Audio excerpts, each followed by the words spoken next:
The following is an exclusive presentation of the Carolina Panthers and the National Football League. On this episode of the Panthers Huddle, the Green Bay Packers survive a knockdown dragout at the bank, while the Panthers walk away from this loss with high hopes. Plus, Thomas Davis joins us in the film room to break down some of those big moments before a New Year's Eve bash with the Jags. And catch some highlights of the action at the stadium from some local high school girls.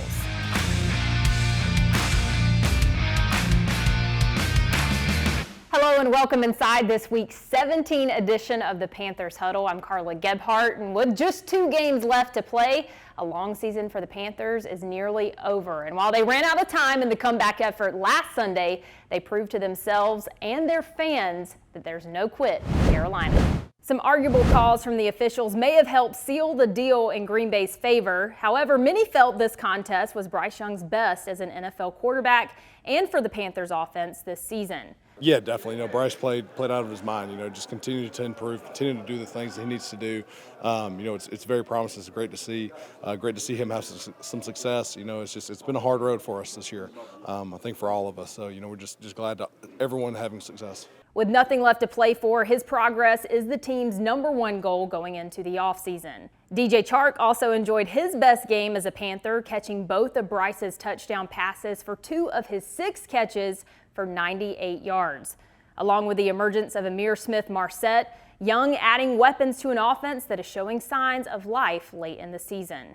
I felt like as a unit, we started to hit our stride a little, which was obviously really encouraging. It was good to kind of see the little things, little details that went into that. So it was good to reflect on. And then now, it's another week where we have to earn the right to be able to replicate those good things that we did, and then learn from the stuff that we still have to improve on. Now the Panthers have a shot to expand on that progress on the road against the Jacksonville Jaguars. There, they'll face the Jags linebacker Josh Allen, who currently sits in the top 5 of the NFL with 13.5 sacks this season. Former Clemson star Trevor Lawrence and company still fighting for a spot in the AFC playoffs. However, Lawrence might not be available on Sunday. Obviously, it's a little bit less dynamic. Obviously, him being that tall and being that mobile, it's a lot of plays that are schemed to him, especially in the red zone where, we got to look out for that. The quarterback mobility is a topic once you get in the red zone. But, I believe if they play CJ, he's very capable. I know they picked up Barkley. He's been proven in this league. So, the same preparation that we get during the week, it's the same thing. So we shouldn't have to try to change anything. We should try to just be our best self and play a complete game, offense, defense, special teams. And I feel like it's an opportunity for us, especially on the back end, these last couple of games, to show that, the year hasn't been, the best, but we're starting to put it together. We're starting to, see the light, and we're starting to believe that, why 9 got here in the first place. So, And they got weapons on the edge, so just us stopping that perimeter plays and making them one-dimensional will be all right. The Carolina Panthers lost a close Christmas Eve showdown with the visiting Green Bay Packers to drop to 2-13. And while we're once again back in the loss column, this one felt different. From a maturing rookie to a Legends viral keep-pounding moment, relive some pivotal moments from our holiday at the bank in this week's Bojangles Rewind. Panthers looking to string back-to-back victories, and on this sun-spangled Christmas Eve, ready to play some football. Jones, the last couple of times out, he's played well against Carolina. Right now, I feel like our defense is getting caught on their heels. They are doing what they want on offense here on this opening drive. The give to Dillon, running straight up the middle and into the end zone for a Green Bay touchdown. Panthers trail 7-0. Green Bay is big on explosive plays. Handoff, Aaron Jones, strong run. He's got the 30 and taken down in Panthers territory. And right now, Green Bay having its way with our defense. Love, quarterback, sneak into the end zone, and the Packers lead 13-3. And right now, Tommy Treble, DJ, all those wide receivers and tight ends, they're coming alive right now. And I think Bryce is finding his niche. I can see him getting into a nice little groove. Bryce under center snap, play action. The toss to Ihmir Smith-Marsette on the reverse. He's got room. 20, 10, 5, touchdown! 20 yards on the end around to Ihmir Smith-Marsette. That is Panther football. Got a 13-10 game here in Uptown Charlotte. You get the feeling this is a critical drive for this defense. 3rd down and 8. Panthers bring pressure. Love steps up, rolling right, throwing toward the end zone, caught by Wicks for a Green Bay touchdown. That brings us to halftime. Your score, the Green Bay Packers 23, the Panthers 10. We got to continue to sustain drives, so we're close enough to turning that edge. But we're going to have to get the offense going. 4th and 1 from the 37-yard line. Bryce Young, quarterback sneak, and he surges ahead for the first down. 3's not good enough. We got to punch it in now. Thomas Brown has everything at his disposal right now. Chuba again, straight ahead. Chuba Hubbard, Amtrak's in for 6. That is how you play complementary football. I realized now Mike Tolbert broke the drum on the keep pounding. I was waiting for somebody to do that, and it's very fitting. It's Mike Tolbert. 4th quarter begins with Love in the shotgun. 6 more for Green Bay. It's 30-16, so if the Panthers are to win today, we will have to set a season high in points scored. Young under center, play action on 1st down, rolls to his right, throws Thielen with a one-handed catch. That was a high degree of difficulty pass by Bryce Young on that throw at the last second. Bryce Young, pressure off the backside, throw to the end zone, Chark hauls it in with his fingertips. Touchdown Panthers. Now the Panthers need a touchdown and a 2-point conversion to tie the game. The offense has shown we can do it. Now the defense needs to step up one more time and give them one more opportunity to go down. The throw is broken up by Dante Jackson. The Pack go 3 and out. The defense holds. We get another shot. Young takes the snap out of empty. Throws downfield, fits it into Chark. And what a throw by Bryce. It had to be placed perfectly. You've seen him make some big throws. This is as good as he's looked this year. From the right hash, the snap, Young, flush to his right. Eyes upfield, throws on the run, back right corner of the end zone, caught by Chark. Touchdown Carolina. The Panthers a 2-point conversion from tying the game. Here's the snap. It's Blackshear, left side, gets a block from Sanders. Did he get in?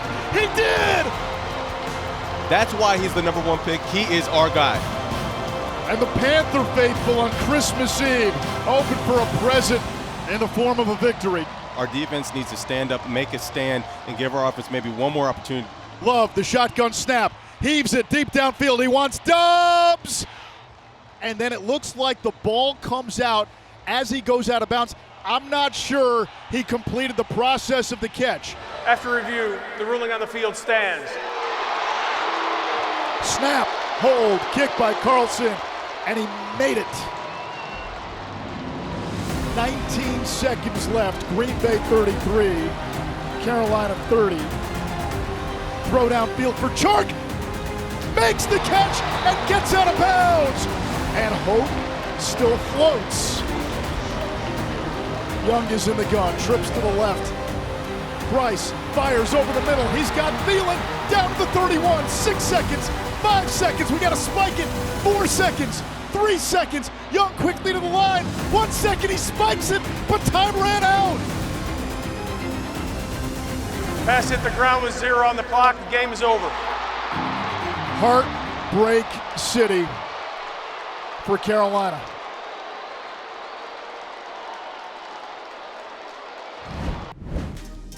This exclusive presentation of the Carolina Panthers Television Network is brought to you in part by Bank of America, official bank of the Carolina Panthers.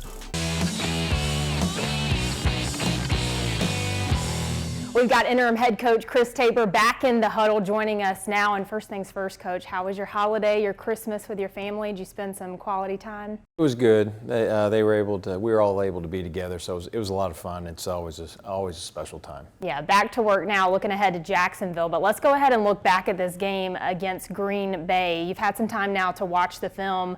What impressed you most about the offense in that game? Oh, I thought the offense was clicking. I really, the thing I was so excited about was from the previous game, the last drive, we were able to take that momentum into this game. I know that we started slow in the first quarter, but those next 3 quarters, I really liked how we played. I liked how our quarterback played, the receivers. moving the ball up and down, and then scoring and getting touchdowns as opposed to field goals. So that was it's something to build off of. Obviously, we're disappointed we didn't get the win, but we saw some things that we can continue to build on, so that's exciting. Did it feel like a different loss as opposed to some of the other losses? That's a good question, but a tough one to answer. Painful, disappointing, and at the same time optimistic. It doesn't even, when you put all those words together, it doesn't make sense, but I think that's real. And you know, what we want to continue to do is put ourselves in position to have an opportunity to win the game, and we keep doing that. You know, as I said, we ran out of time, and you know, that's just the way it kind of went that day. You mentioned optimism. A lot of that optimism is on a rookie quarterback, Bryce Young, and one of what people were saying was maybe his best game of his season. Why was it Bryce Young's best game? I think he got in a rhythm. After the first quarter as an offense in whole, you know, started running the ball, and then boy, he just started throwing the ball, and the location of some of those throws was unbelievable. And as you watch the tape, you go, that's an NFL throw. But the ball was coming out fast, giving us a chance. You could just tell there was a look in his eye during the game on the sidelines that other people aren't going to see, that you just knew good things were going to take place. How could a game like that help you the next two games for his confidence to end the season? Well, we want to continue to be aggressive, and I thought we were during the game. I thought the offensive staff did a really good job of being aggressive, throwing the ball down the field, and then still taking quick throws, moving the pocket a little bit. It's stuff that we just got to keep building, but I think we're getting some confidence, and I think we're understanding who we want to be, and I think it's when you know that, it's easier to play to your strengths. Looking ahead to Jacksonville, we know Trevor Lawrence got injured on Sunday. You don't necessarily know how to prepare for this next game. So what's it like preparing for a game with or without him? Well, obviously he's a great player, and the offense runs through him. But at the same time, when you're getting to, what are we getting to, game 16, 17 here, whatever it is, I'm losing track. You're preparing for their offense. They have a lot of weapons. So, and at the same time, it has to be about us. Where do we want to improve from the last game? So I think that's what we'll concentrate on, give ourselves an opportunity to once again get the game to the fourth quarter, give ourselves a chance to win it, and then go from there. I know the defense didn't necessarily have their greatest game against Green Bay, but a lot of the players really holding themselves accountable after the game. What's it like as the interim head coach knowing that they are holding themselves accountable? Those are our guys. That's why after the game, it hurts so bad, because you know what's inside the locker room. People on the outside will see a record, and you are what the record says, and I get that. But the human part and the relationship part, and you see what they do on a weekly basis, that's the part that hits you. And for those guys to step up and say, hey, we want to be better in these areas, that doesn't surprise me.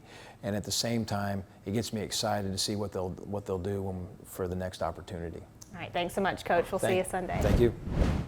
Closed captioning for the Panthers Television Network is provided by Charlotte Eye, Ear, Nose, and Throat Associates, helping you enjoy the sights and sounds of the NFL all season long.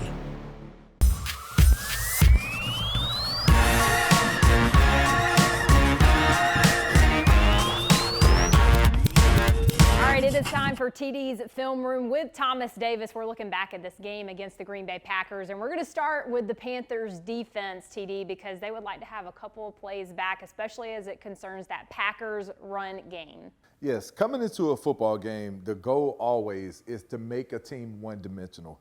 And the only way that you can do that is, first and foremost, is stopping the run. And we didn't do a very good job.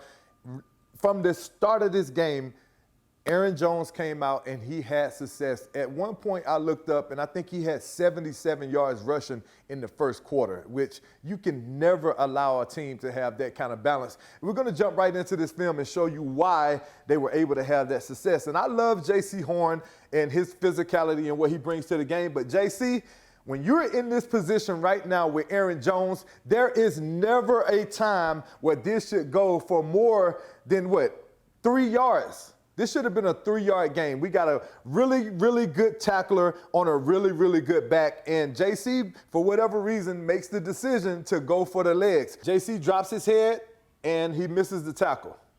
and this turns into a big game.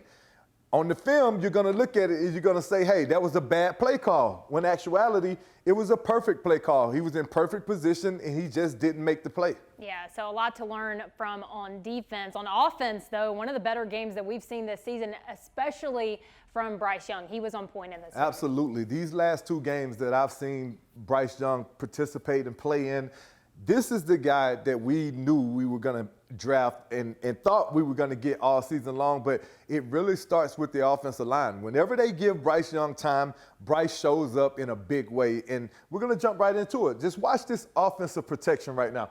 And the Green Bay Packers have a really good defensive line. They've stacked the quarterback a lot this year. But as you can see, Bryce has a clean pocket. Nobody is in his face, and that allows him to look downfield and find his receiver. And watch how he puts this ball on the money. Thielen is able to catch this ball and continue to run. And watch the frustration from the defender. That really speaks to what Bryce Young was able to do in this game, because the Green Bay Packers defense, they were off balance like we talked about, and they were very frustrated with the amount of success that he had in this game. Yeah, Thielen was a top target in that game, but also DJ Chark, and we're about to look at a touchdown throw that was epic for Bryce Young. You know, I had the opportunity to play against DJ Chark my last year with the Chargers, and he's a really good player. He made it to the Pro Bowl early with Jacksonville, and these are some of the reasons why he was able to do that. We saw the catch that he made in the game against the Atlanta Falcons on the sideline with the toe drag swag. But now just watch how smart he is on this play. He sees the play breaks down. He sees Bryce Young scrambling out of the pocket. Initially, DJ Chark route was this right here. And to me, he has this dude boxed out, and this should be a touchdown throw. But Bryce was feeling the pressure, so he gets out of the pocket. As he gets out of the pocket, watch what DJ Chark does. He didn't stay stagnant. He found an open area for his quarterback to be able to throw the ball, and Bryce puts this ball where only DJ would have an opportunity to catch it, and it turned into a great touchdown for this Carolina Panthers offense. And that's the growth that you want to see from your quarterback and from your offense as the season continues to go on. And heading into next season, you know that you have a guy that you can trust. How much confidence does that give you in this offense, maybe these last 2 games? Man, it gives me a ton of confidence, because it shows me that when the offensive line protects and Bryce has times, he's going to find guys down the field. It doesn't matter who's outside, where they are. Bryce Young is a difference maker when you have the opportunity to look downfield, see guys that are wide open, and get the ball to them. We'll see if they can build on that this weekend in Jacksonville. TD, thanks so much. No problem.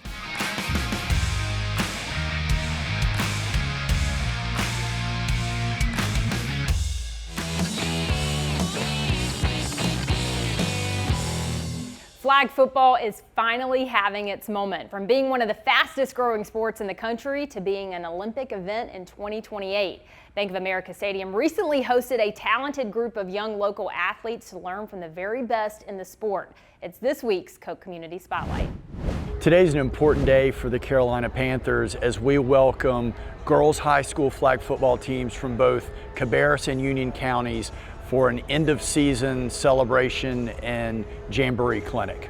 1, 2, 3, girls flag! I think it's amazing what the Carolina Panthers are doing for the high school girls and trying to get it to a varsity sport. I'm honored to be out here representing USA football and the sport and growing it and giving it more visibility, hanging out with the girls, throwing to them, teaching them some routes, getting on our knees and working on our core movement. It's been a great day, and I just think it's growing and there's a lot of excitement around it. What I've been able to share with these women today is our pathway, what USA football has been able to do for the game, and also what we're looking to continue to roll out into 2024, various opportunities for all the girls to get involved, not just here, but throughout the country. So we have a lot of good stuff that's cooking. We have a lot of good stuff that we're getting ready to start rolling out with the with USA football, with our pathway.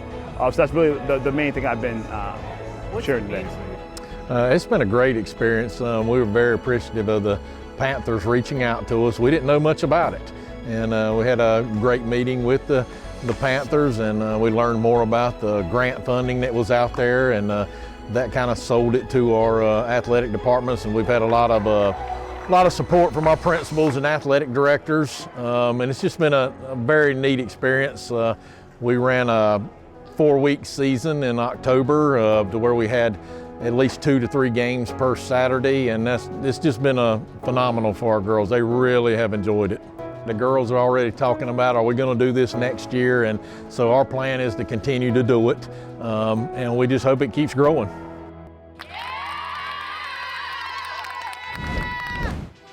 Julius Peppers recently became one of the latest Panthers legends to join the Panthers Hall of Honor here at Bank of America Stadium. Now Pep is set to take his rightful place among the all-time greats in Canton, Ohio. This week, Peppers was named one of the 15 modern era finalists for the 2024 Pro Football Hall of Fame induction. A special group of selectors will then narrow the list of inductees down to 5. The class will be officially announced at the NFL Honor Ceremony on February 8th. Congratulations to Julius Peppers, a Panther legend and a future Hall of Famer. Unfortunately, that's all the time we have for you. Thanks for watching. Remember, if you're not in sunny Jacksonville this weekend, you can see the Carolina Panthers take on the Jags on your local CBS station Sunday, New Year's Eve at 1 p.m., or you can listen to the game here in Charlotte on 99.7 The Fox. So for Thomas Davis, Coach Tabor, and the entire Huddle crew, thanks for watching, and we will see you right here next week inside the Panthers Huddle. Until then, keep pounding and have a happy new year. You've been watching the Panthers Huddle, a copyrighted presentation of the Carolina Panthers and the NFL.